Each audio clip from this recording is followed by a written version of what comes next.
Order. No more points of order. Your Excellency, David President, as you take the floor, this morning, the Speaker made a communication and indicated that we found it abhorrent, some of the contents of your your statement last evening, in which you described this House in not very good terms. We also indicated that the rules of this House preclude matters pending before the House from being canvassed in other fora, particularly by members of the House, and to an extent of broad interpretation of the standing orders, a person who is subject to the motion going on in the House. It is spilled milk, it's water under the bridge. You said what you said, but it is only fair that, being an immediate former member of this House, that you exercise your conscience to hold as to whether this is a theater of the absurd or is an honorable National Assembly of the Republic of Kenya. You may start by addressing that. Thank you very much, Honorable Speaker. And thank you, the honorable members present, for according me this opportunity to prosecute the matter before us. Mr. Speaker, sir, I have tremendous respect for this great institution, having served here for 5 years between 2017 and 2022, and I appear here in a very nostalgic moment that I'm back in the House where I stayed for 5 years, despite the fact that I've come under difficult circumstances. Mr. Speaker,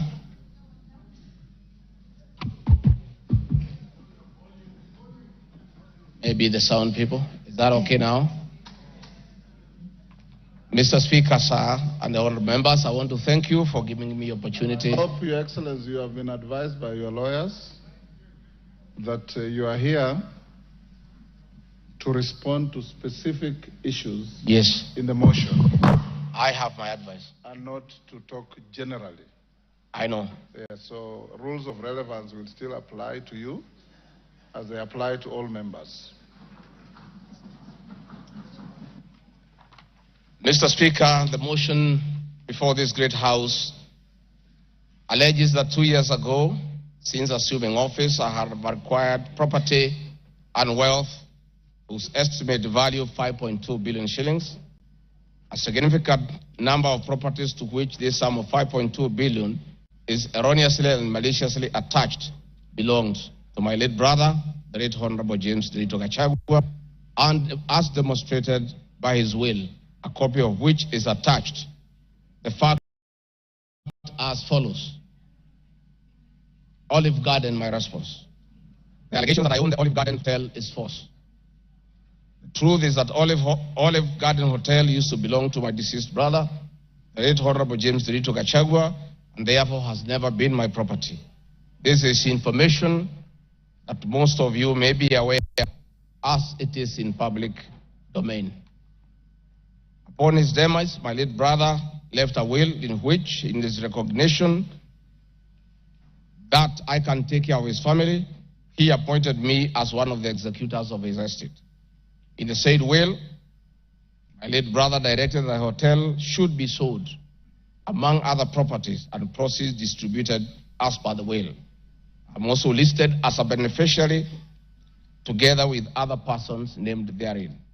In accordance with these instructions, the hotel was sold by the executors to a third party.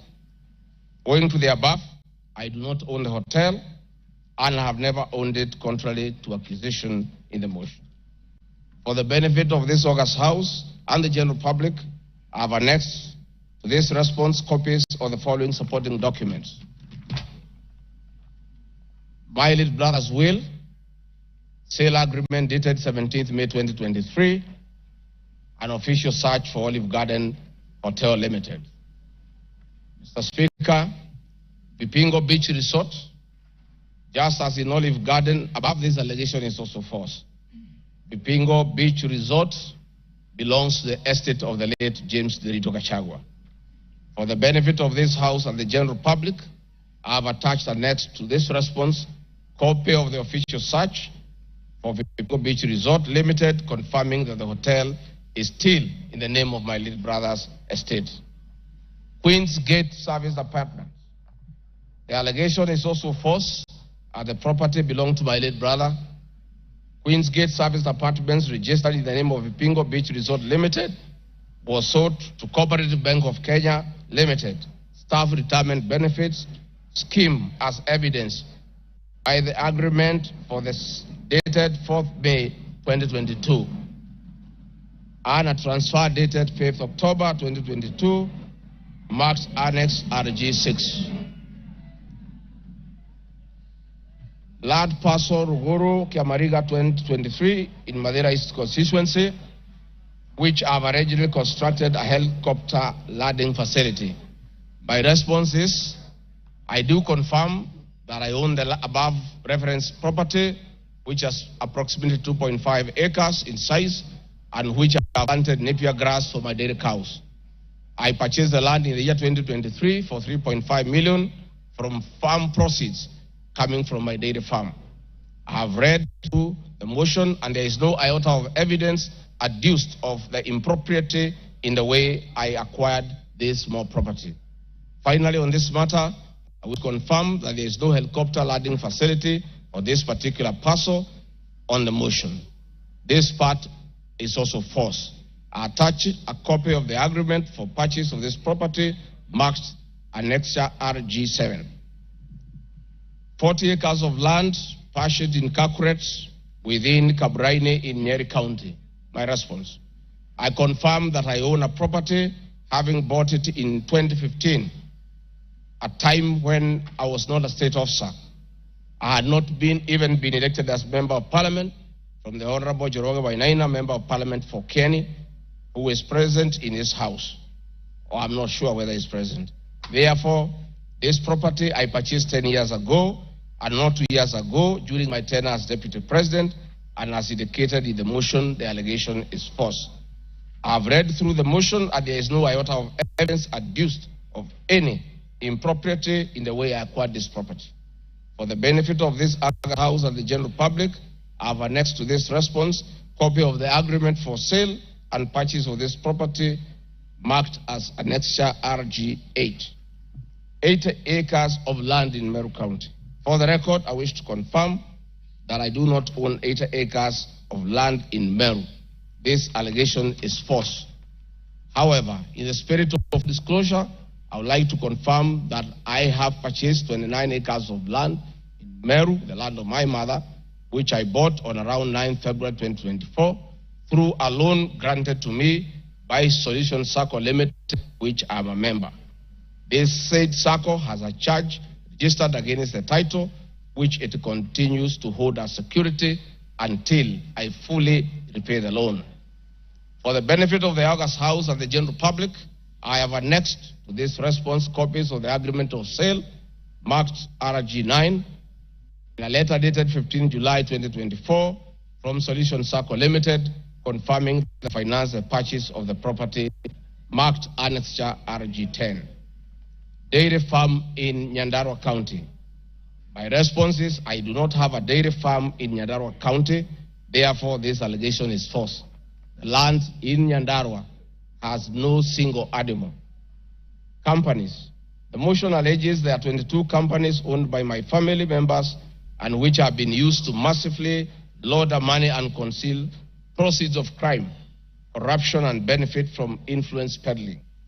My response is the mover of the motion has listed the 22 companies associated with me and has alleged that they have been used to massively launder money and conceal proceeds of crime, corruption, and benefit from influence peddling.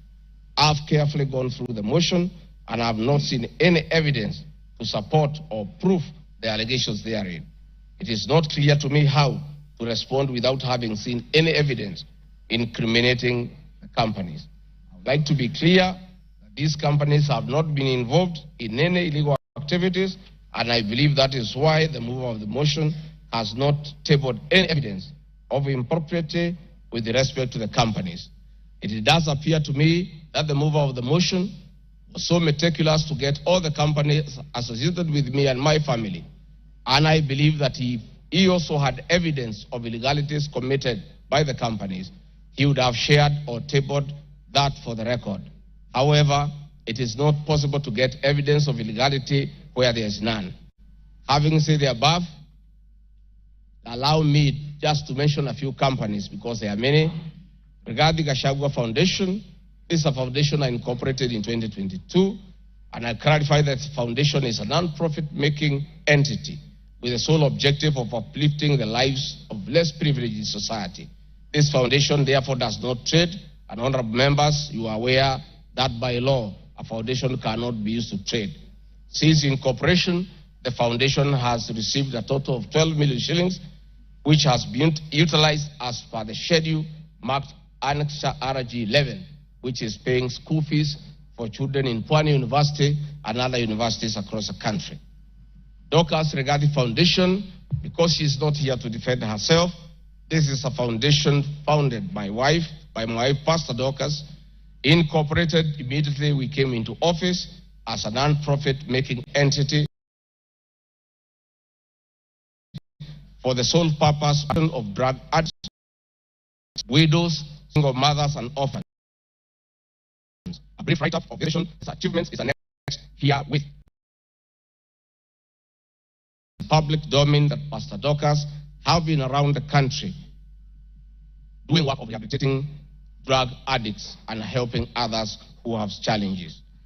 There are many other companies that are here that I don't, because this is a house of record, I don't want to bother the member of parliament of going through all of them.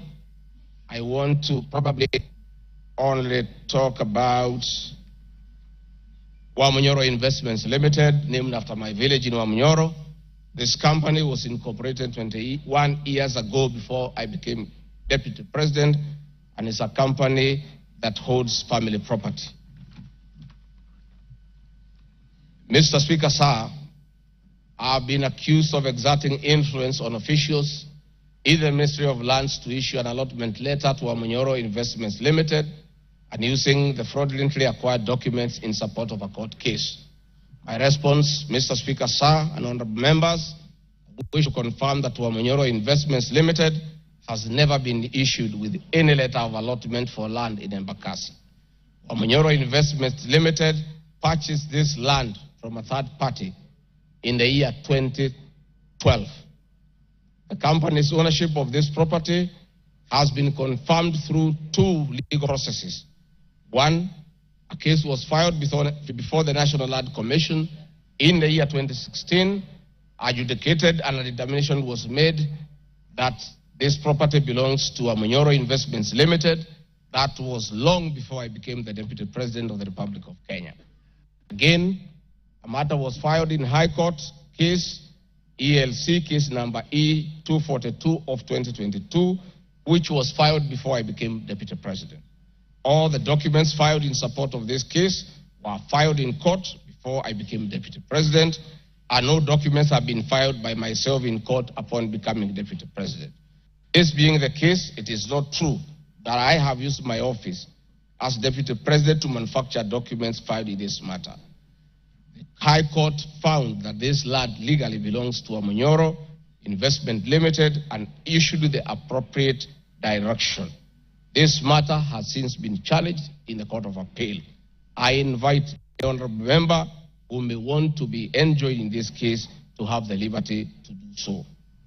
Mr. Speaker, sir, I have been accused in the irregular procurement of mosquito nets at a cost of 3.7 billion. In response to paragraph 45 of ground 7 at page 23 and 42, paragraph 78 and ground 11 and page 36, 37 or 42 of the impeachment motion, I wish to respond as follows.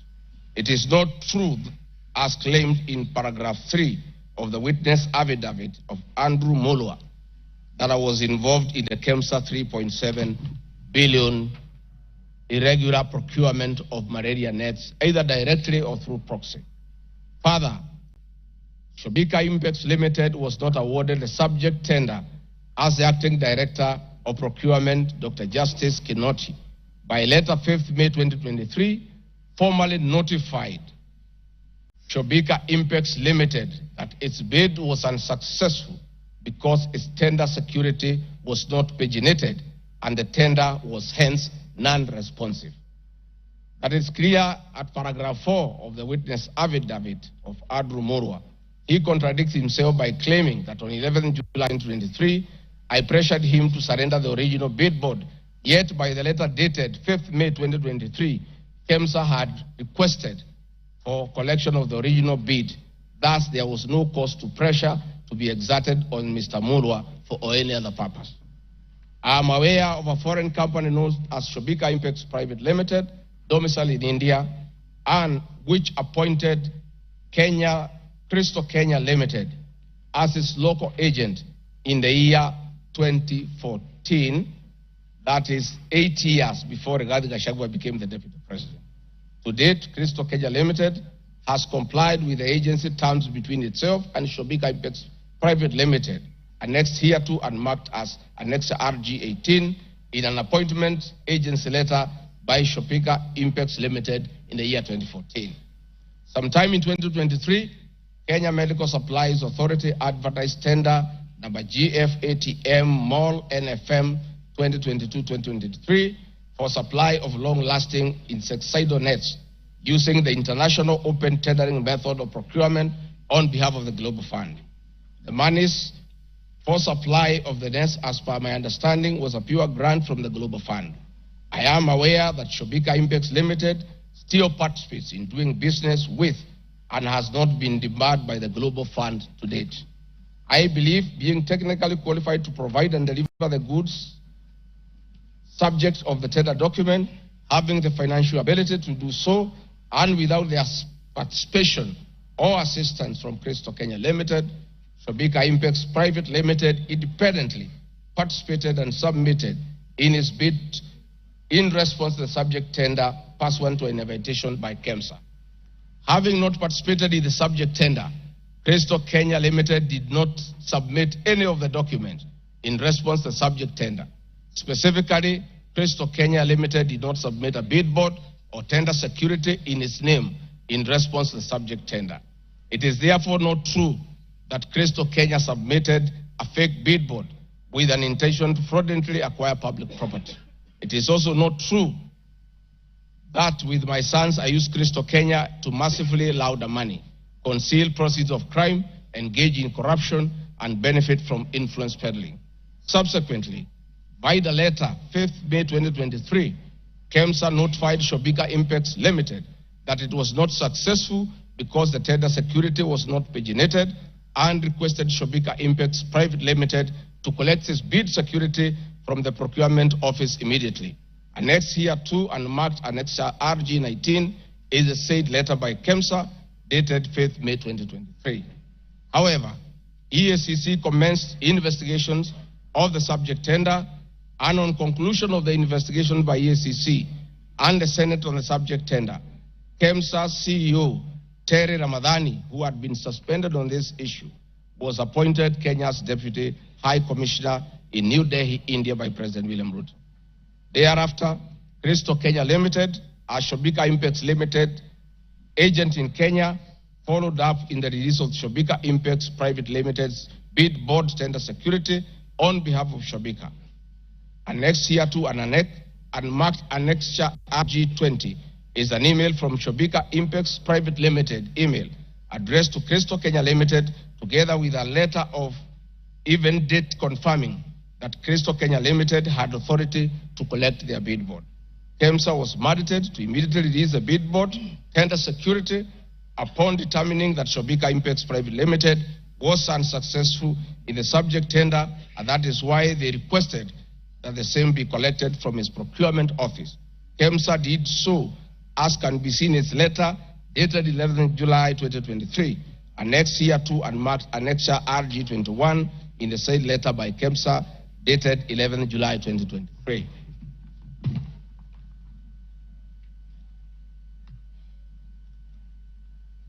Mr. Speaker, noting that Shobika Impex Private Limited was not successful, it did not supply any goods and it did not receive any public funds in payment thereof with respect to the subject tender. Accordingly, I have not committed any crime under Section 45(1), 46, 47(a)(3), and 48(1) of the Anti-Corruption and Economic Crimes Act and Section 2, 3, 4, and 5 of the Proceeds of Crime and Money Laundering Act. Further, I have not breached Section 34 of the Leadership and Integrity Act, for I did not bully any state or public officer with respect to the subject tender, and specifically, no evidence has been tendered to support the allegation at paragraph 78C of ground 11 at page 37 or 42 of the motion, which alleges that I summoned procurement officers in ministries and institutions, instructing them to direct procurement of goods and services in a specific manner.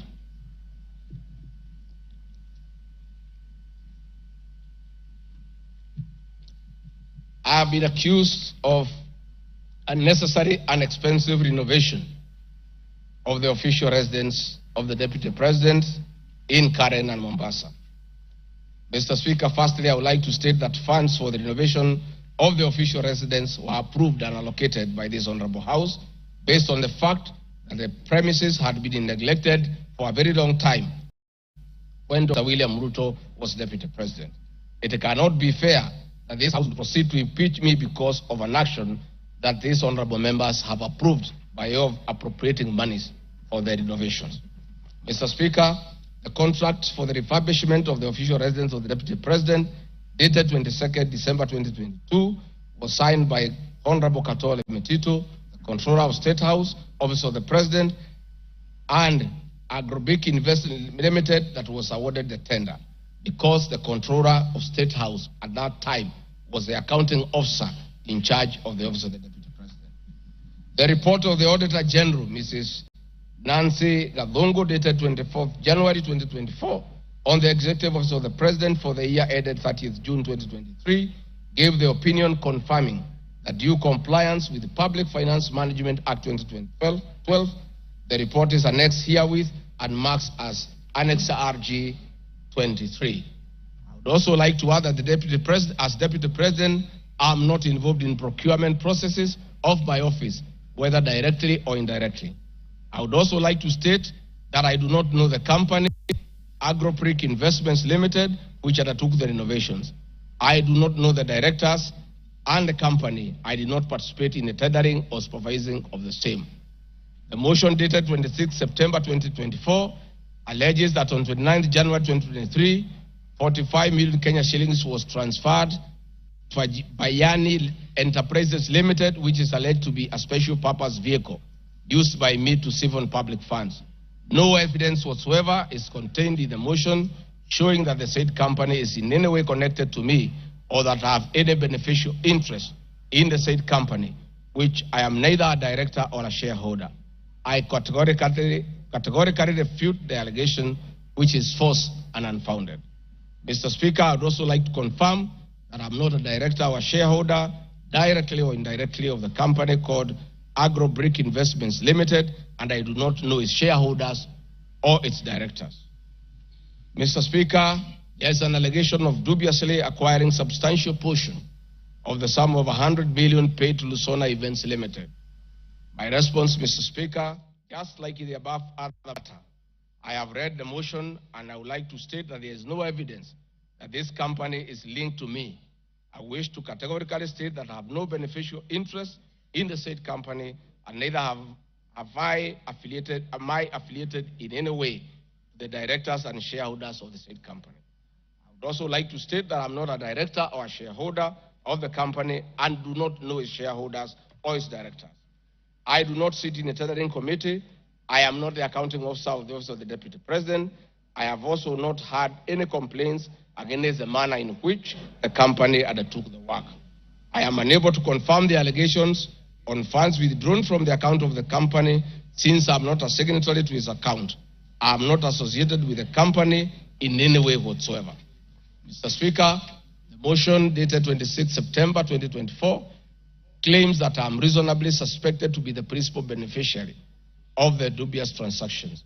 However, Mr. Speaker, no evidence has been adduced or annexed to the motion to give credence to the allegations or suspicion. I categorically refute acquiring or benefiting from any funds paid to Lusona Events Limited, and therefore the allegation is false and unfounded. Mr. Speaker, I have been accused of siphoning money through St. Nicholas Rehabilitation and Industrial Training Institute Limited. My response, Mr. Speaker, is that the motion dated 26 September 2024 makes the claim that a payment of 21 million was made to a company called St. Nicholas Rehabilitation Center and Psychiatric Hospital. Then subsequently payment was made to Umalari Motors Limited. The motion claims that it is suspected that the entire transaction was used by me to siphon public funds and the payments typify money laundering transaction. I am not a director or a shareholder of this company and I have never received any payments from this company. Similarly, I am not affiliated or related to the shareholders and directors of the two companies. No evidence has been annexed to the motion showing that I was a beneficiary of the funds paid as alleged. I wish to point out that I am not the accounting officer in the office of the Deputy President and I am not aware that the payments made to this company by the office. The allegation is therefore false and unfounded. Mr. Speaker, there is an accusation of alleged sensational but false accusations against the Honorable Lady Justice Esther Maina.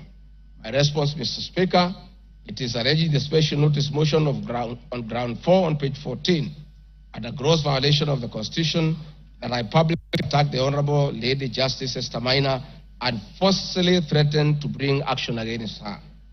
First, Article 160, Sub-Article 5 of the Constitution provides that the judge cannot be found liable in a court of law for actions taken in good faith in lawful performance of their work. This provision is not a bar on freedom of expression guaranteed under Article 33 of the Constitution, nor a bar of the right to seek redress for legal wrongs simply because a wrong is committed by a judge. They exit multiple legal fora in which to take action against a judge for any actions that are not lawful. My statements were protected speech consequent to a decision by the learned judge in a matter involving my personal assets, which I disagreed with and found to be wholly unfair. The matter having been concluded at that stage, my criticism of the decision was not sub judice, nor in any manner prohibited by law. While I respected the ruling of the learned judge, I was in absolute disagreement with it. Contrary to the assertions in the special motion, I did not falsely threaten to bring action against the learned judge. I took actual legal action available to every citizen of Kenya under Article 160B, subsection 2 of the Constitution, which allows any person to petition the Judicial Service Commission for removal of any judge and file a legal complaint before the Judicial Service Commission, JSC, in March 2020. The complaint being live before JSC, discussion of the conduct of the judge in the same manner here would be sub judice. A copy of the complaint is annexed herewith and marked Annexure RG24.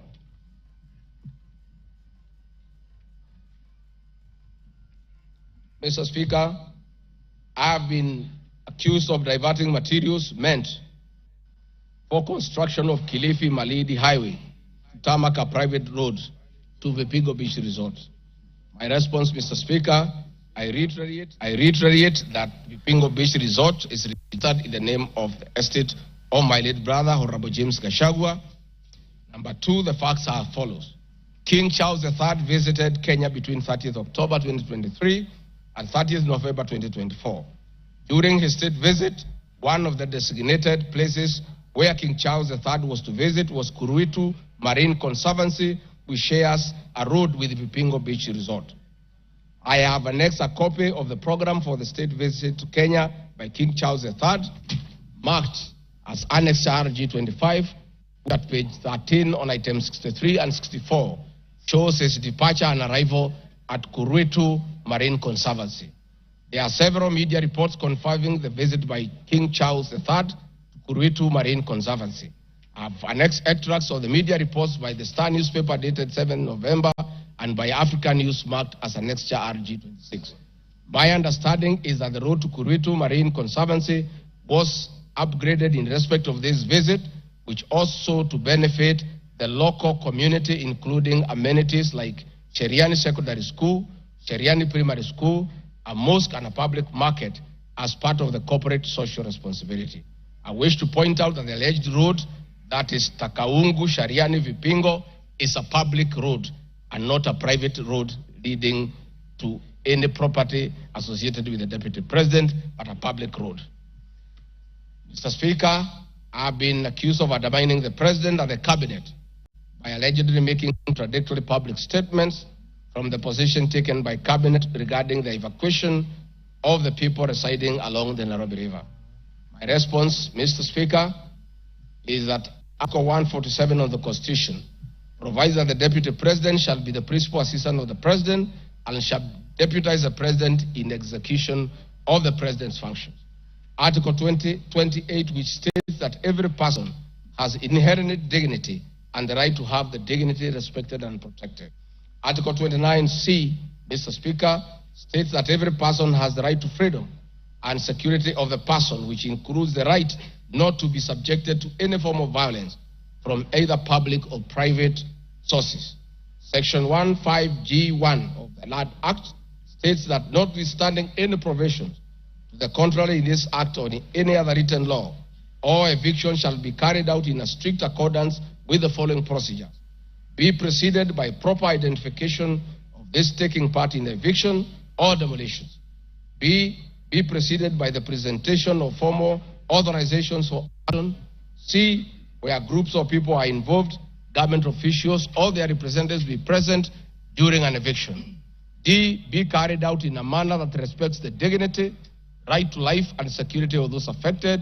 E, include special measures to ensure effective protection to groups of people who are vulnerable, such as women, children, the elderly, and persons with disabilities, including special measures to ensure that there is no arbitrary deprivation of property or possessions as a result of the eviction.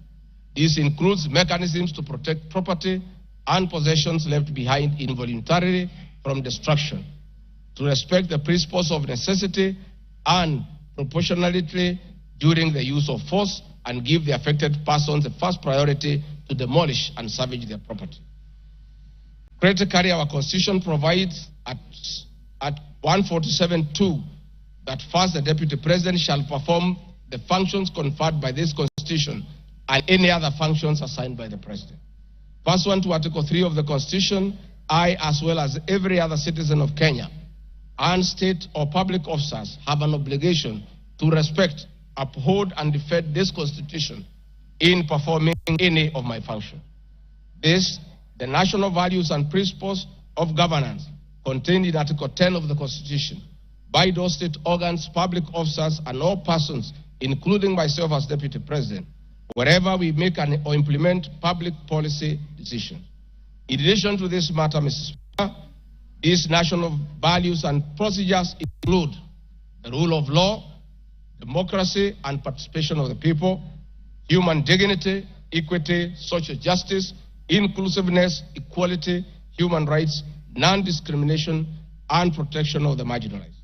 Adherence to these principles become extremely important when we as state officers are contemplating legal evacuation of citizens with a duty to avoid inhuman forced eviction that will be contrary to our Constitution and international law. While campaigning with President William Ruto, and subsequently when I was sworn in as Deputy President, the President and I promised as a key pillar of the Kenya Kwanza government that there will be no forced or unlawful evictions and that all evictions will be human and entail legal compensation. Mr. Speaker, the Office of the Deputy President has undertaken extensive engagement with all parties in regard to cabinet decisions on eviction, which I fully support, including the Nairobi River, which is an entity under the Office of the Deputy President and the county government of Nairobi. Adherence to these principles become extremely important when we, as state officers, are contemplating legal evacuation of citizens with a duty to avoid inhuman forced evictions that will be contrary to our Constitution and international law. Guideline number 6 of the United Nations General Assembly Guidelines for the implementation of the rights to adequate housing prohibits forced evictions, and that the state should ensure that any eviction under domestic law are fully compliant with international law. The guidelines further require meaningful engagement with communities to ensure that the rights of residents are implemented cooperatively without the need for eviction procedures or police enforcement. Mr. Speaker, I have supported the implementation of government directives on the eviction, save for the fact that on being informed that the persons residing along Nairobi River would be evicted and paid 10,000 shillings only, which I and many other Kenyans felt was inadequate compensation for eviction. I insisted that the government should abide by the constitutional dictates and international norms while implementing any cabinet decisions, including eviction, and maintain the dignity of the citizens of Kenyans facing eviction. My statements did not and cannot be construed to undermine the president by insisting that people should not be evicted inhumanly and without adequate compensation. Mr. Speaker, I've been accused of undermining devolution by allegedly holding a meeting in Nairobi Wakulima Market. The motion alleges that on 28 September 2024, I unlawfully interfered with the running of the Nairobi City County government by holding a public rally where I allegedly incited citizens against lawful directives of the county government on planning and location of markets. My response, Mr. Speaker, is that the motion alleges that on September 2024, I unlawfully interfered with the running of the Nairobi City County government by allegedly inciting citizens against lawful directives.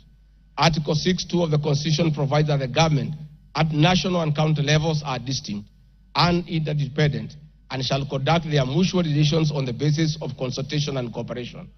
This being the case, it cannot be said that there is a violation of the Constitution when someone from the national government makes a comment on matters relating to county governments. The traders had sought me out to intervene and request the governor on their behalf to dialogue with them and seek a solution to the grievances with regard to the relocation of markets. I request that a video annexed RG Video 3 be played for the benefit of members to say what I said.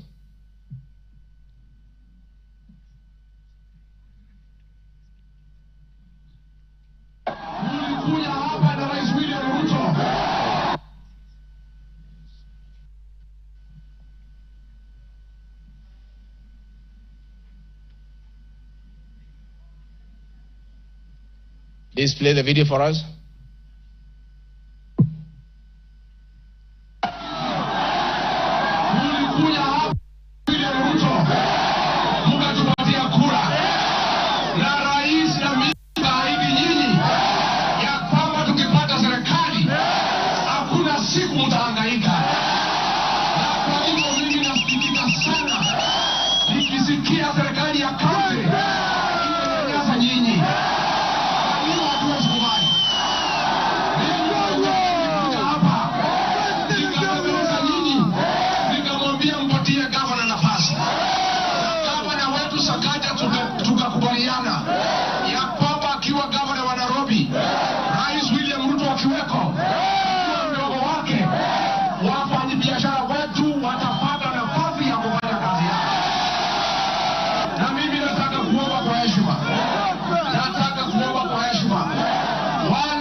Thank you, Mr. Speaker. My counsel has just drawn my attention that in my earlier explanation on Nairobi River, I have a video 1 and 2 that I would like you to play so that I buttress my point on what I meant. Please, video 1 and 2. People of Kenya to work hard. We don't have a choice. Once we try to fix this economy and create a good working environment where we don't criminalize enterprise, where ordinary Kenyans are allowed to work, where businessmen are not harassed by KRA,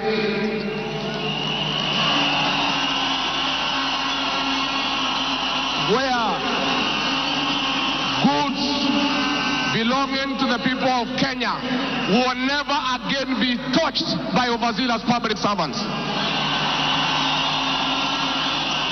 Where again poor people will never again be evicted in brutal evictions by state agencies. And I say, freedom is here. Now, the number of fatalities from the ongoing forcible eviction by the government has risen to 3, with another tragic loss in Mathare on Monday. An 18-year-old boy died as a bulldozer brought down a church in the area just moments after President William Ruto left. The young man, who was assisting in salvaging the church's belongings, became a casualty of the demolition. Earlier on Saturday, 2 individuals lost their lives in Mukuru kwa Ruben during a similar eviction exercise. Ben Kirui reports. Monday evening, the ongoing forcible evictions in flood-prone areas tragically ended yet another life. The 18-year-old Ian Otieno lost his life in Mathare moments after President William Ruto left the area where he had been assessing the effects of floods. Bulldozers descended on homes near riverbanks, flattening structures marked for demolition. Winnie Makinda, Ian's mother, struggled to comprehend the loss of her son, a candidate in this year's KCSE. Wakaambia mtu atingatinga usiangushe hiyo ukuta. Kuna hapo ndani kuna watoto wa watu. Wacha kuangusha hapo ndani kuna watoto wa watu. Akaambia wamama waache kumpigia kelele. Reports indicate that Ian Otieno was trying to salvage church properties when the bulldozer brought down the wall, leading to his sudden demise. Driver wa tingatinga vile tu alianza kubomoa hata mara ya kwanza huko mbele, alikuwa tu anakani kama hata watu wakimwambia ngojea watu watoe vitu hataki kusikia. Nilichimba hivi, mtoto wangu alikuwa anataka kutoroka, sawa. Unasikia alishika mtoto wangu na hiyo kitu hapa. Mtoto wangu akienda hivi, mtoto wangu ana hivi. His death led to demonstrations by residents, prompting police intervention. The law enforcers lobbed tear gas canisters to disperse rioting residents. Watu wakachukua mwili, tuende tuonyeshe maaskari, yenyewe wametulia mtoto. Maaskari kutuona kwa gate, wakaanza kutoa gun, wakaanza kulipua shoot. Residents insist they will comply with government orders to vacate houses along riparian lands only if provided with alternative housing solutions. Saturday's demolitions in Mukuru kwa Ruben claimed 2 lives and injured 3 others, sparking outrage among residents who blamed the government for forcible evictions despite many not yet being relocated. Last week, the government mandated the evacuation of all residents from risky areas within 48 hours, including those near dams, those in areas prone to mudslides, and Kenyans residing on riparian lands. Ben Kirui, Citizen TV, Nairobi. Hakuna tena mambo ya evictions katika Nairobi. Kama kutakuwa na maneno, ni maneno ya relocation ambayo itakuwa ni kwa utaratibu bila ya mwananchi kuvunjiwa nyumba. Huwezi kutoka nyumbani alafu unarudi jioni unakuta masufuria barabarani na blanketi sijui imekaa wapi. That one will not happen again. We want to make sure that we are an orderly, humane society that respects the right of everybody, irrespective of who they are or irrespective of their financial status. We are all equal before the Constitution. Tumekubaliana tu Nairobi? Vijana tumekubaliana? Thank you, Mr. Speaker. That was President William Ruto talking the same language as his deputy, that brutal and forceful evictions have no place under this administration. We have seen a video of brutal eviction. We have seen young children crying in tears. The deputy president is being accused of undermining his boss by just doing what his boss said, that we should never forcibly, brutally evict the people of Kenya. Mr. Speaker, the leadership of Nairobi business traders approached me sometime in March 2024 at the official residence to discuss multiple issues affecting business and requested engagement in the solution and intervention on these issues. Consequent to this meeting, I directed that short, medium, and long-term strategies be undertaken, coordinated by the Office of the Deputy President, to address the issues raised that cut across various agencies, including KRA, Kenya Post Authority, Anti-Counterfeit Authority, Kenya Bureau of Standards, National Police Service, and the Kenya Copyright Board. On 11th April 2024, the Small Traders and Government Agencies Technical Committee, coordinated by my office, held a meeting to discuss issues raised by the small traders, including Muthurwa Market, attended by the Office of the Deputy President's staff, in a supportive role in keeping with the draft framework of cooperation and engagement between the government, the Nairobi City County Government, and Nairobi business traders. Subsequent this, Mr. Speaker, is clear that my office has been having meetings with the Governor of Nairobi on various matters affecting the people of Nairobi, and hence the Deputy President cannot be accused of undermining devolution. Mr. Speaker, I've been accused of undermining devolution by allegedly holding meetings to fight alcohol. I'm sorry, Mr. Speaker, if the House took it that I say the House is a theater of the absurd. I was talking about this specific charge of undermining devolution by holding meetings to fight alcohol to be discussed in this House. That to me is what I thought that moment.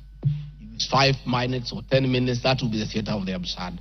I did not attribute in any way by trying to demean this House that I sat for 5 years, by calling it the theater of the absurd. But this particular charge, Mr. Speaker, drug and alcohol problem in Kenya has been on the increase, and many of our youth have become addicted to alcohol and their lives destroyed because it causes them to drop out of school and start engaging in petty crime to look for money to buy alcohol. I'm a strong advocate for youth rehabilitation from alcohol and substance abuse, which I continue to encourage and support in order to save our future. With regard to alcohol control and regulation, I wish to state that I have held several meetings with the governors in Meru, Chuka, in Mombasa, in Nakuru, in Nyeri, and the efforts that President William Ruto asked me to lead in eradication of illicit brew has been very successful, and we have been working with governors and county assemblies who have been developing legislation on the control of licensing of alcoholic drinks. If there is one program that has had the best working relationship between county governments and the national government, it is this particular program. I'm a bit emotive about illicit alcohol because I lost my brothers. One who was a medical doctor to alcohol, another who was a farmer to alcohol. I take it passionately. I don't know who complained about this particular charge, I have not seen any evidence of any complaint, and I have not heard any person in Kenya complaining that the deputy president is undermining with the devolution by leading the war on illicit rules and drug abuse. Whatever this House decides tonight, and the other subset House, whatever happens to Rigathi Gachagua, whether he's in or out of office, this war must continue and must be won for the sake of our children. I want us to watch video number 4, RG4. Leaders, those of us who have been elected, Madam Waiguru, Governor Kahiga, Badilisha, Kangata, Wamatangi, what shall we tell our people? Where are we? What shall we tell the people who elected us? When we meet them, what shall we tell them? When our children got wiped out by alcohol and drugs, where are we? We'll have nothing to say. Dede Nyoro, Kimani Ichung'wa, Madenge, mutaambia watu nini? Mukami, mutaambia watu nini? So please, this forum here today, let us be open and candid. Speak from your heart. Let us know what ails us. What is it must we do? We have the support of the president, and he is waiting. He has told me by 7 p.m. today, he wants a report. He cannot accept this situation. He cannot. Neither can I. And none of you should accept this situation. It is not right. It is not fair. It is not acceptable. We must deal with it as leaders. And we are here, we are all leaders. As an TS, you are a leader. That's why you have been given that responsibility. As an ACC, you are a leader. County Commissioner, wewe ni kiongozi. DCIO, wewe ni kiongozi. Sisi ni viongozi. Na juu ya hayo, sisi ni wazazi. Tafadhalini, tukubaliane, tutafute suluhisho. Na tukipata, tuende tufanye kazi. It is possible. It is doable. It is something that we can do. Thank you, Mr. Speaker. It's very clear that the meeting had all governors, members of parliament who are present here today, policemen, everybody, and we are all in agreement that the war must be won. It cannot, but the deputy president should be impeached for leading the war on alcohol. Sensational statements against the National Intelligence Service, its Director General, and officers. Mr. Speaker, during the assumption of office, I took an oath of allegiance in the following terms. Oath or solemn affirmation of allegiance to the President, Deputy President. In full realization of the high calling, I assume as Deputy President of the Republic of Kenya, I do swear solemnly affirm that I will be faithful and bear true allegiance to the Republic of Kenya, that I will obey, preserve, protect, and defend this Constitution of Kenya, as by law established, and all other laws of the Republic, that I will protect and uphold the sovereignty, integrity, and the dignity of the Kenyan people. So help me God. That is the oath that I took in Kasarani. Article 239, Article 3 of the Constitution provides that in performing their functions and accessing their powers, the national security organs and every member of the national security organ shall not act in a partisan manner, further in the interest of a political party or cause, or prejudice a political interest or political cause that is legitimate under this Constitution. Article 239, sub-article 5 of the Constitution provides the national security organs are subordinate to civilian authority. In relation to this allegation, I wish to state that the National Intelligence Service holds a very critical role in ensuring the safety and security of our country. They are responsible for gathering intelligence and share it with all our law enforcement agencies to ensure that the country is safe at all times. Consequently, when the country was caught flat-footed with regard to the scope and extent of the public's dissatisfaction with the Finance Bill 2024, which degenerated in a Gen Z protest, it pointed to the failure of the National Intelligence Service in carrying out its mandate. I am persuaded that the National Intelligence Service ought to have known beforehand that the public was completely opposed to the finance bill, and they ought to have briefed the president before the protests began, and this would have caused a change of tact by government regarding the proposed bill, and the protests which culminated in the loss of innocent lives and destruction of property could have been avoided. Hence, I expressed my opinion on this in my public media briefing in Mombasa, and my utterances were not any different from what happens in other countries when there is a lapse or failure by the intelligence agencies. The nation has witnessed unfortunate instances of several extrajudicial killings, abductions, and disappearances. I firmly believe that if the National Intelligence Service had acted diligently, these instances would not have been witnessed. Under the Constitution, the government agencies are supposed to be accountable to the Kenyan people, including the National Intelligence Service, and calling them out when a dereliction of duty does not amount to undermining them. I am also aware that the Kenya Kwanza government has been at the forefront in calling out officers who do not seem to understand their work.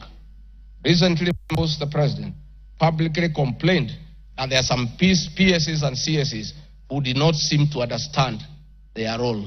Please play for me video number 5, RG5. On President William Ruto has today described some members of his cabinet as utterly clueless and uninformed about the dockets they occupy. And in a sign of trouble for cabinet secretaries, the State House gates were shut for those who arrived late, with both President Ruto and his deputy Rigathi Gachagua giving a sharp tongue lashing to the latecomers. And our Citizen TV's Timothai Goin reports the atmosphere at the State House in Nairobi left little doubt on President Ruto's disappointment with a vast section of his 22-member cabinet.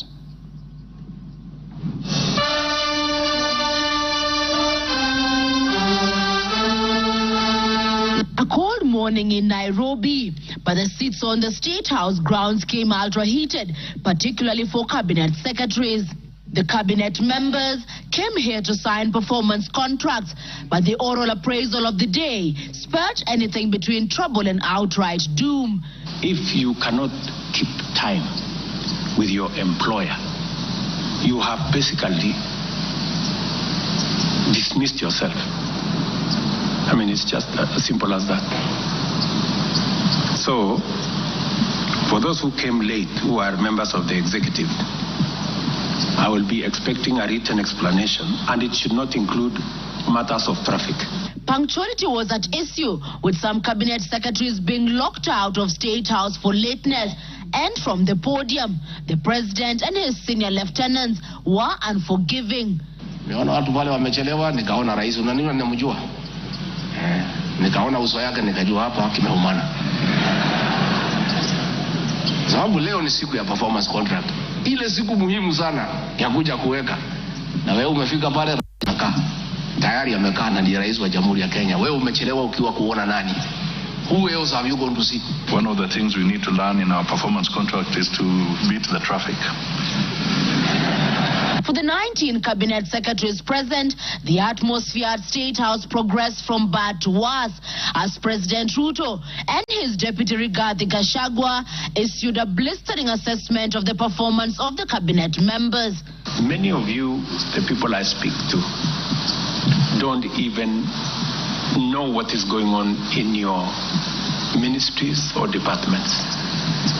You have very scanty information.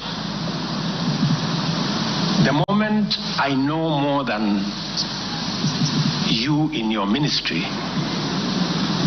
then you must begin to understand that something is very wrong. How do you run a ministry or a department or a parastatal if you have information? That is the highest level of incompetence. Those of us who came with the president from the political space and who are his friends, and we assisted him to become president.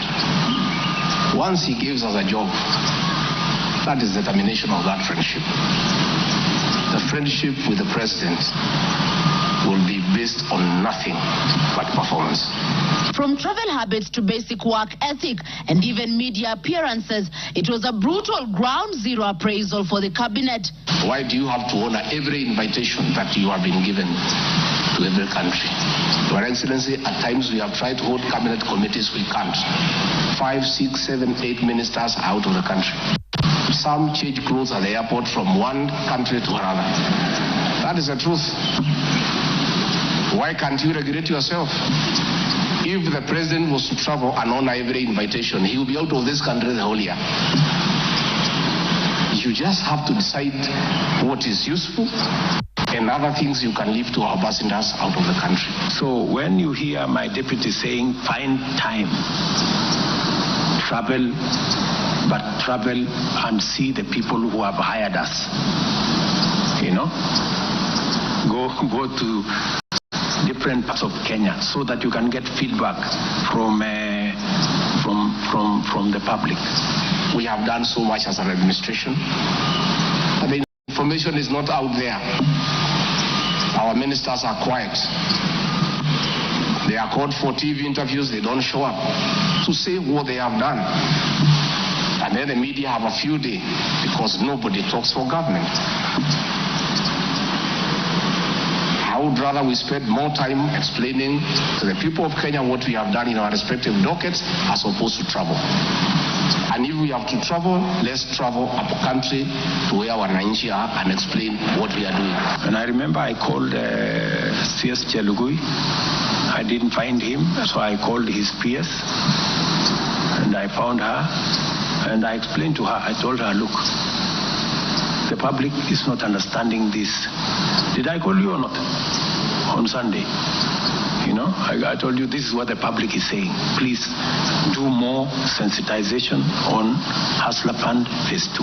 With a very public expression of disappointment in his cabinet, President Ruto has triggered speculation on changes in government as his administration approaches the end of its first year in office.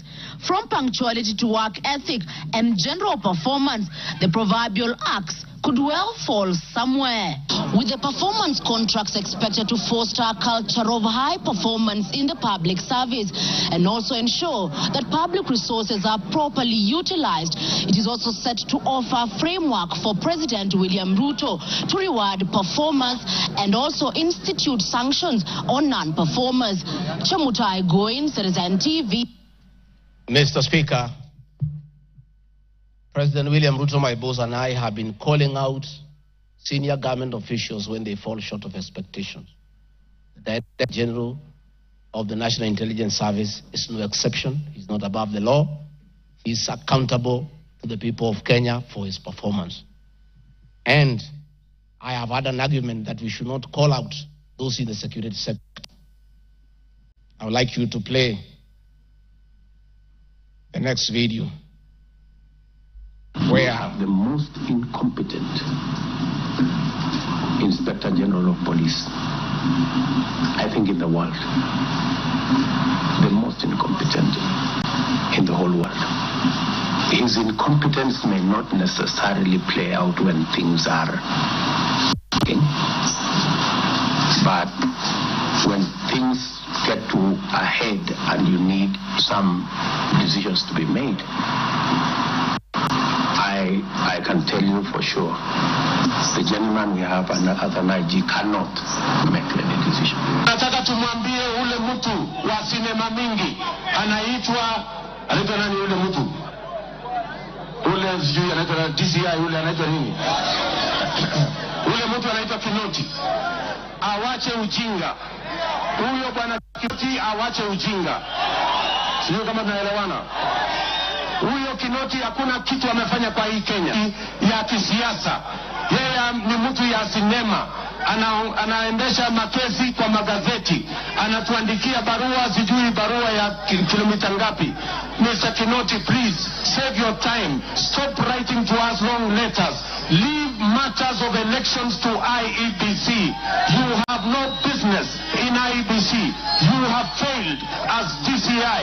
We don't want you to fail our elections. Tunaelewana? Huyo bwana Kinoti awache hiyo ujinga yake anaendesha pale, kwa sababu anatukasirisha. Huyo bwana Kinoti tunataka tumwambie awachane na watu wa IBC wafanye hiyo uchaguzi. Alipatiwa kazi ya kufanya criminal investigation. He has never done anything. Ile kesi yote anafanya kesi kwa magazeti. Akiambiwa apeleke evidence kule kotini ameshindwa. So bwana Kinoti, wacha sinema. You have failed and wait for August so that you can... Honorable members, that was President William Ruto as Deputy President, criticizing IG Mutiabai, DCI Kinoti. Rigathi Gachagua has learned his job from his boss, that public officers must be called to order when they fell short of expectation. And I never saw anybody bring William Ruto here for impeachment for criticizing the IG or the DCI. This is a very unfair allegation.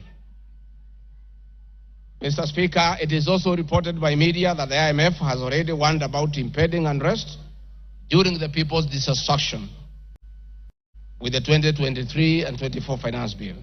Many of you will recall, Mr. Speaker, after the September 11th terrorist attack in the U.S., the U.S. intelligence agencies were massively criticized, and an inquiry was even opened to investigate why their intelligence agency was not able to detect and thwart the attack.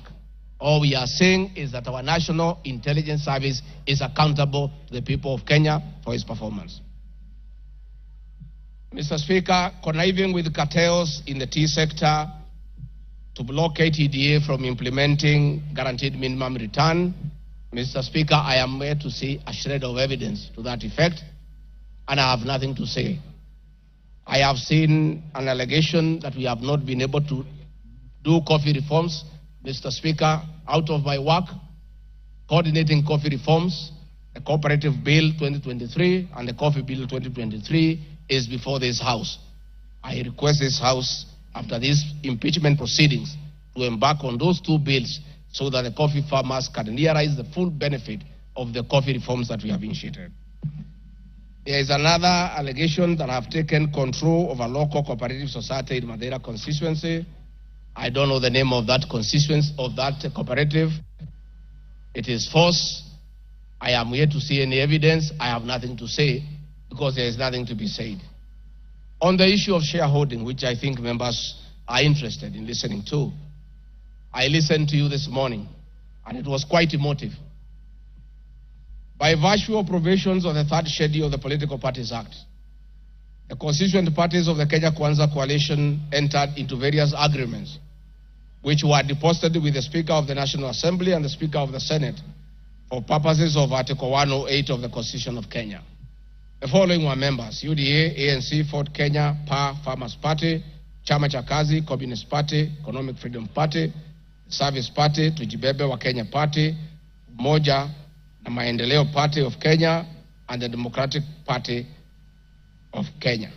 In accordance with the provision of Clause 3, Schedule 3, a power sharing agreement and development agenda for the certain regions of Kenya, I attach copies of these agreements, RG 32. All those agreements talked about specific regions. The leaders who appended their signatures canvassed issues of appointments to do with specific regions. Power sharing agreement between UDA and ANC and Kenya, for example, say that the UDA would nominate the coalition president, the presidential and deputy presidential candidates that was honored. The president would guarantee the stature, the dignity, and financial and operational autonomy of the office of the deputy president, which I have been insisting on because it's part of the coalition agreement. The ANC would be allocated the position of the prime cabinet secretary, which has happened. Ford Kenya would be allocated the position of the Speaker of the National Assembly, and that is why Honorable Masika Wetangula sits here today. In accordance with Article 2 of the Power Sharing Agreement, ANC at Ford Kenya would have a 30% share is a word, of the national government positions. This drives my utterances about shareholding. It is embedded in all these agreements that are attached here for you to read. I heard this morning an honorable member saying that the deputy president said the people of Ukambani will not get resources because they didn't vote for Kenya Kwanza government. That is not true.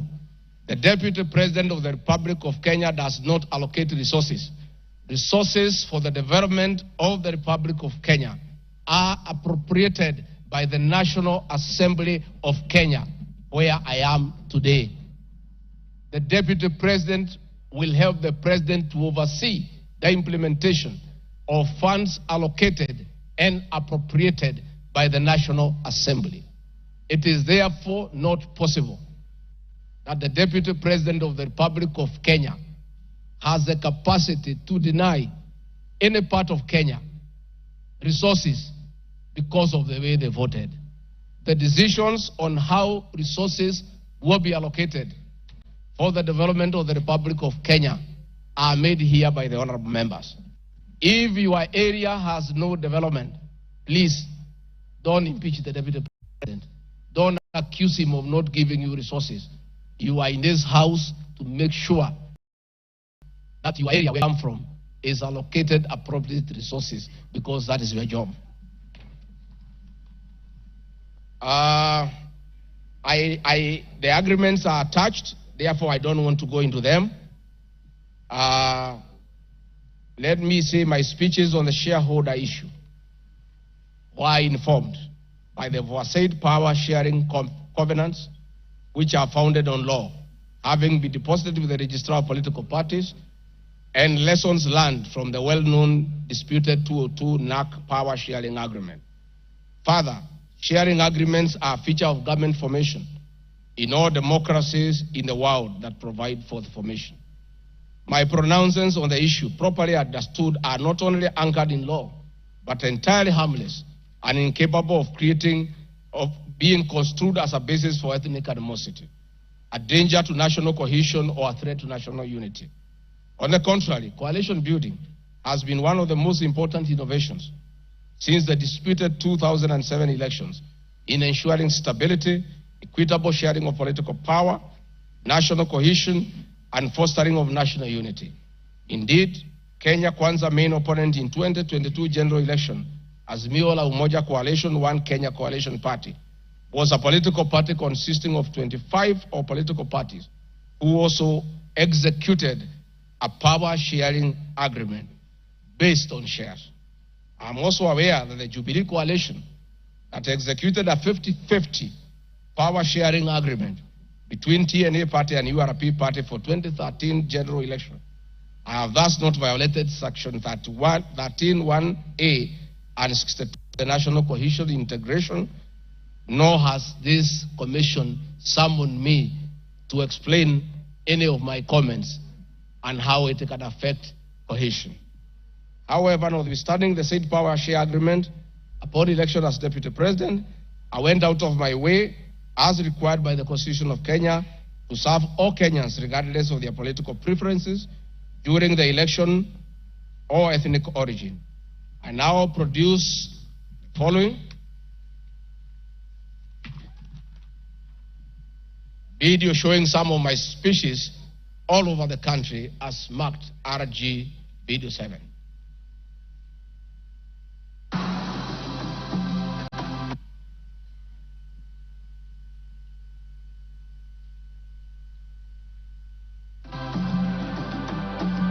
We want to confirm to the people of Nyanza that the Ruto administration will serve all Kenyans, those who elected us and those who did not.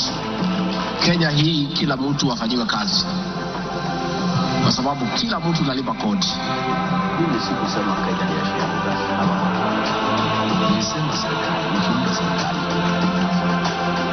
wale wanakusaidia kujenga, unatakiwa uweke wengi wale walikuwa na wale walielewa manifesto yako. Mimi nimetembea Kenya, si mnasema nilikuwa Mombasa, ya mlima. Mimi nilikuwa nilikuwa Wajia, hiyo hapana mlima, nilikuwa Garissa, hiyo hapana mlima, nilikuwa Mount Elgon, Nandi nimekuja karibu mara 10, Eldoret nimekuja karibu mara 6, Kericho nimekuja mara 4, Tea conference ya chai tulikuwa na nyinyi mliopo Kericho. For now, kazi yetu ni maendeleo.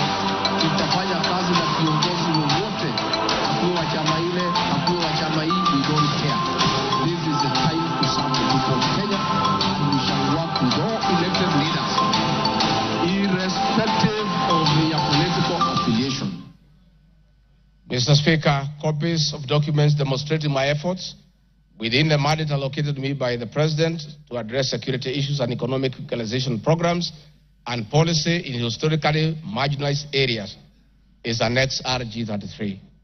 The decision to embrace the broad-based government following the dissolution of cabinet after the Gen Z protest.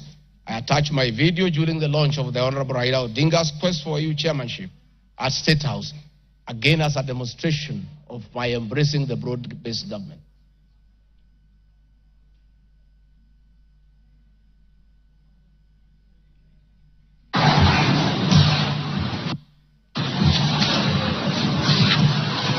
Your Excellency, Dr. William Ruto,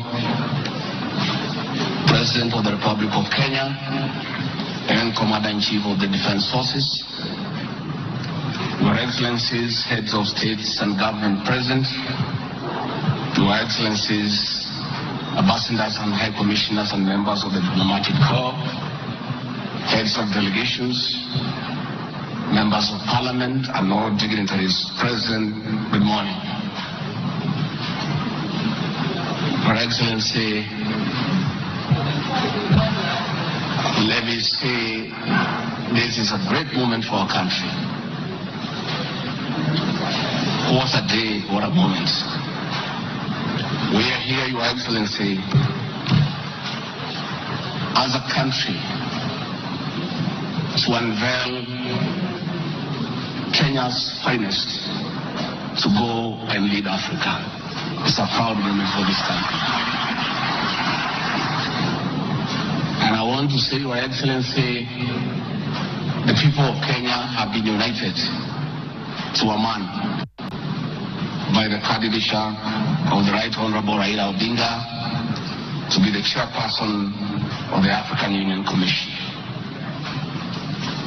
This is a quest that has brought pride to our nation.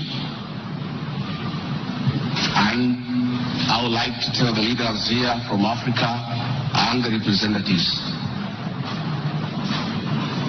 that as a country, as we present the Honorable Raila Odinga to be our candidate, it is because Africa, our motherland, deserves the best.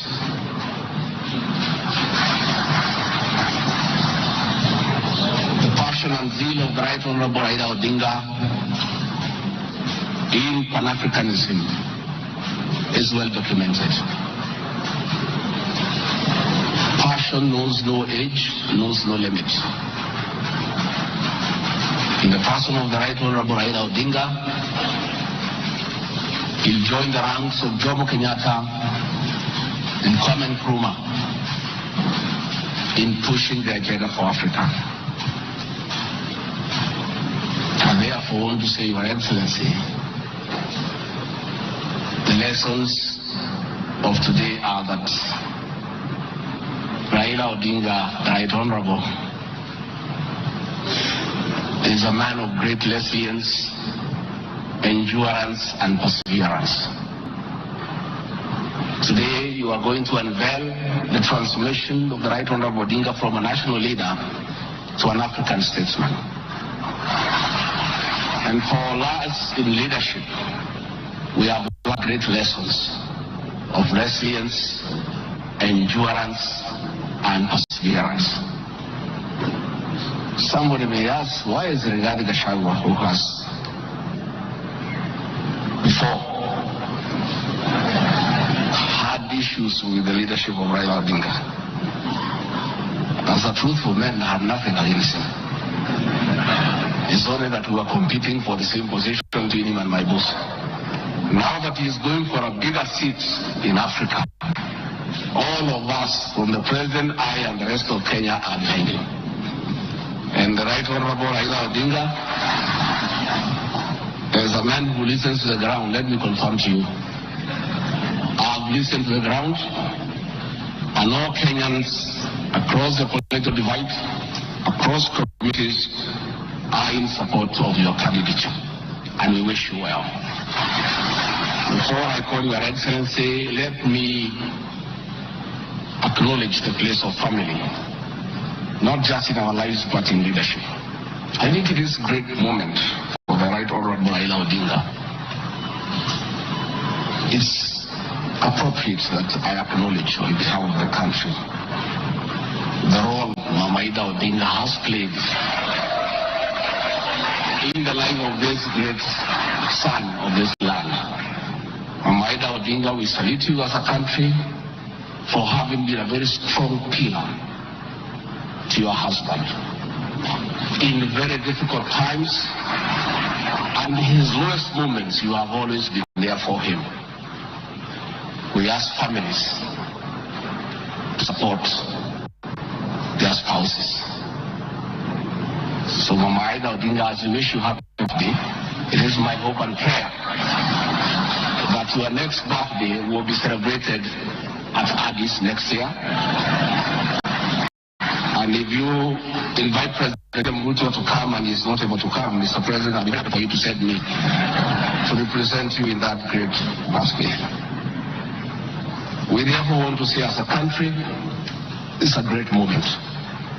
And the Right Honorable Odinga, I have noted with a lot of appreciation, my wife, Pastor Dorcas, who is a very prayerful woman, has been praying for me and the President daily.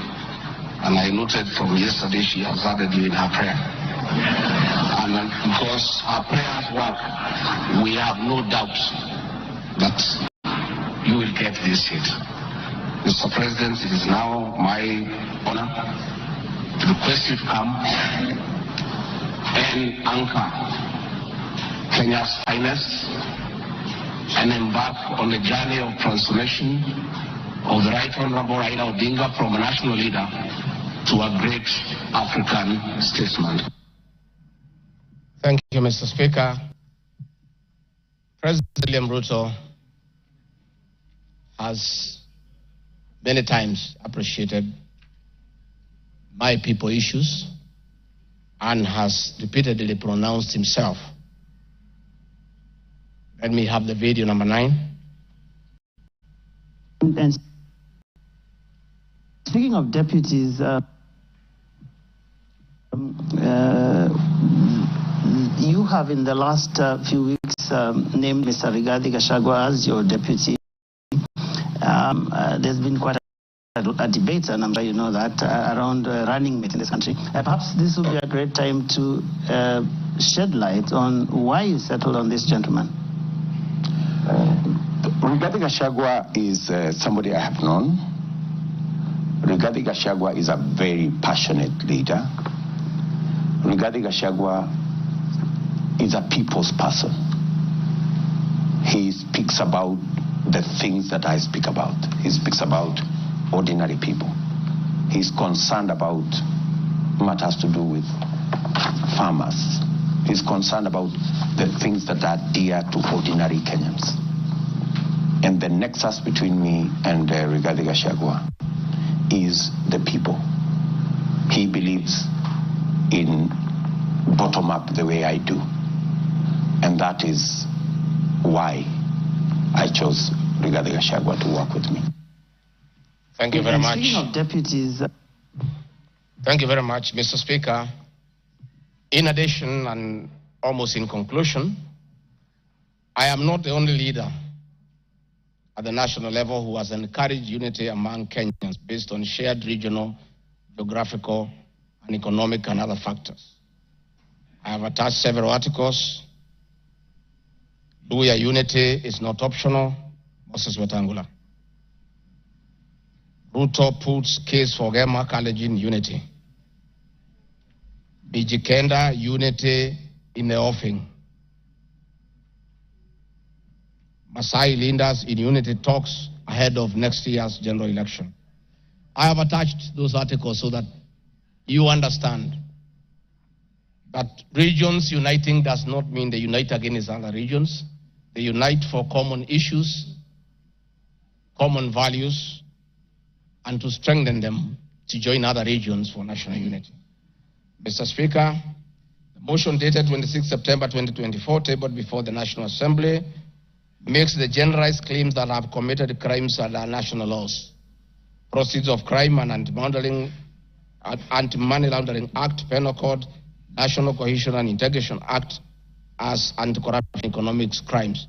It is on the basis of the claim that it is said that the threshold of impeachment has been met.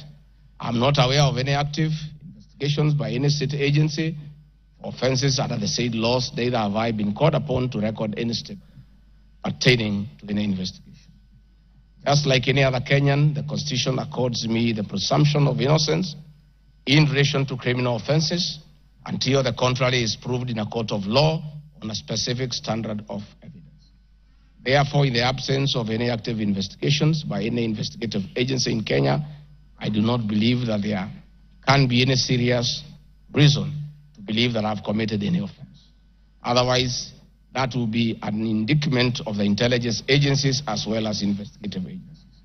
Therefore, it is inconceivable that the threshold of the impeachment motion as defined in Article 145 of the Constitution can solely be based on the perception of the mover of the motion in the absence of any other evidence. I heard the mover this morning saying that all we need to do is to believe in him. I believe that cannot be the position. We need actual evidence against the Deputy President.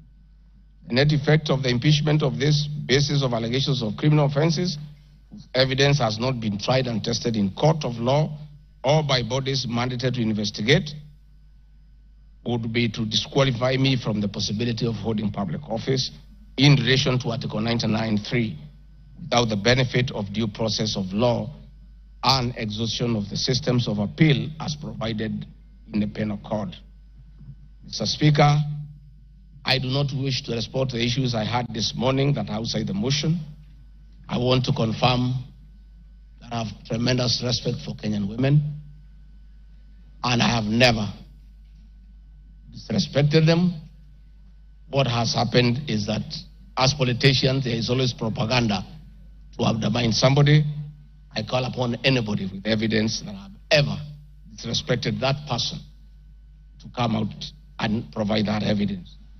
I had my very great friend, the Honorable Faith Gitau, say that I disrespect women. Many times I've been to Nyandarua. I've referred to Honorable Faith Gitau as Ngatha. Ngatha is a Kikuyu name for a woman of great respect. That I have done countless times is on video. Finally, the Honorable Bose Sholei, I heard what you said in Eldoret. I heard this morning that you said I should be charged with treason. But my sister, me, I'm a grateful man.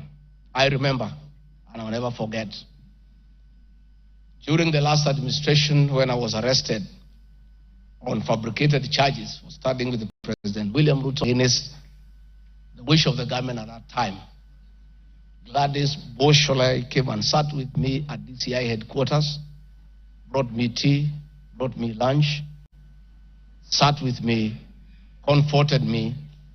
At court, she coordinated the collection of 12.5 billion shillings as my cash bail. She came to see me in Gigiri for 4 days and had very kind words for me. Despite what you have said, my sister, I do remember that one good thing that you did for me, and I'll love you and cherish you for the rest of my life. Finally, Mr. Speaker, as I wind up,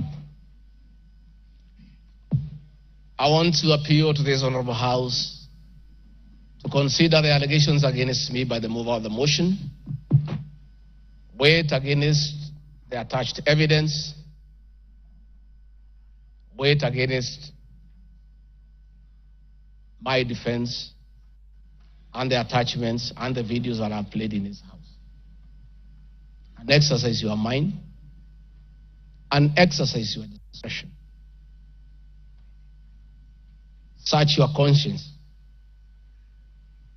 and decide if Rigathi Gachagua is guilty of any of those allegations or is undergoing a political process.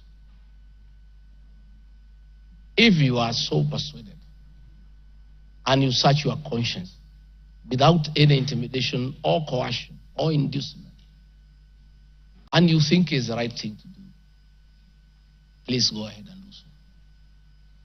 If you search your conscience and listen to the issues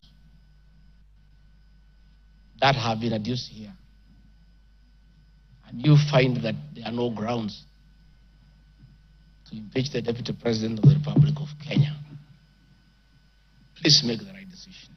But as you do so, many members who are in this House remember what President William Ruto as Deputy President went through. And most of us stood with him. Rigathi Gachagua underwent 4 years of persecution.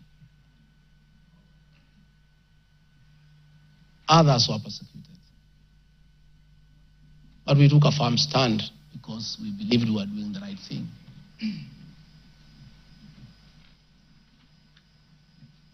His family underwent humiliation. His friends underwent humiliation. He was a haunted man. And on Inauguration Day, he pronounced himself that freedom is here. Again, under the new administration, the same Rigathi Gachagua, who underwent humiliation and persecution, finds himself in the same space under that administration that he fought for. Try, look, reflect, and apply your conscience and make the right decision. Mr. Speaker of the House, I want to thank you for granting me this opportunity. And my address last night was not in any way meant to disrespect the House. Despite, Mr. Speaker, you having ruled that the matter should not be taken out of the House, it was being discussed in every TV station, in every meeting across Kenya. And Kenyans did not have a chance to also hear my side of the story. So I decided, since the accusations against me were everywhere in the country, the people of Kenya, and more so those who voted for me and President William Ruto, deserved also to hear my side of the story. I have tremendous respect for the National Assembly and your ability and capacity to make the right decision.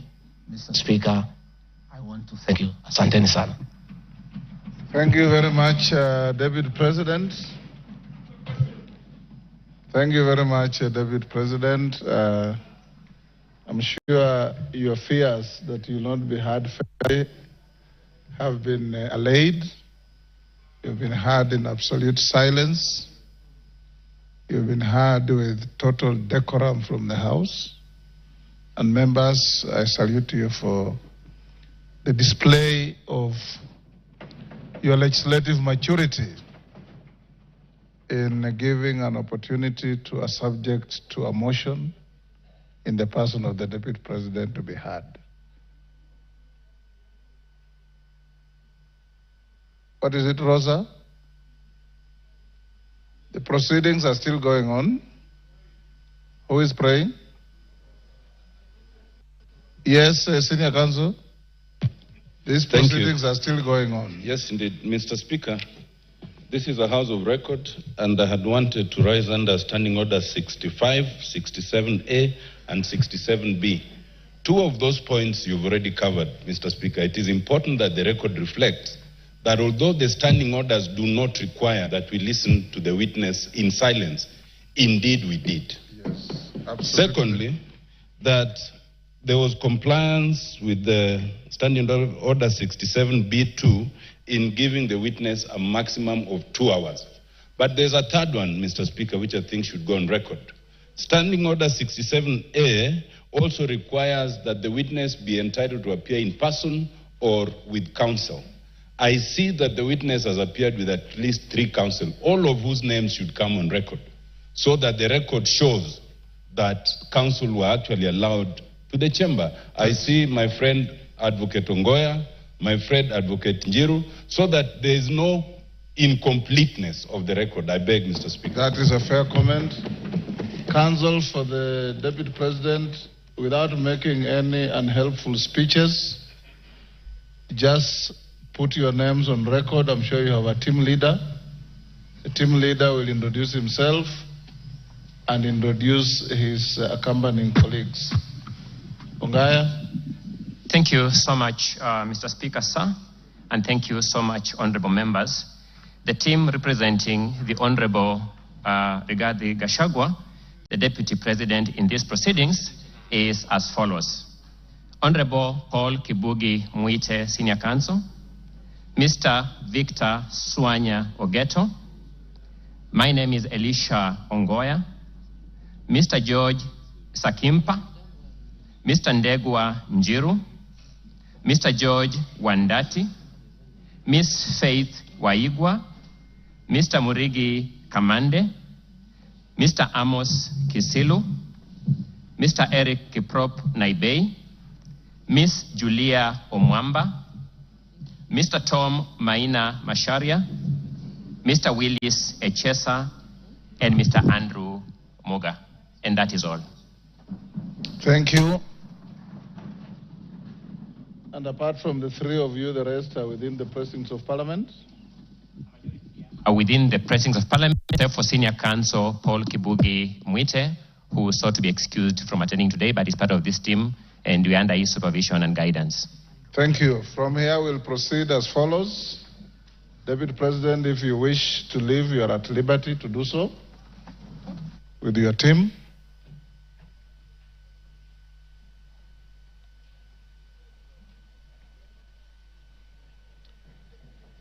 Na mwengi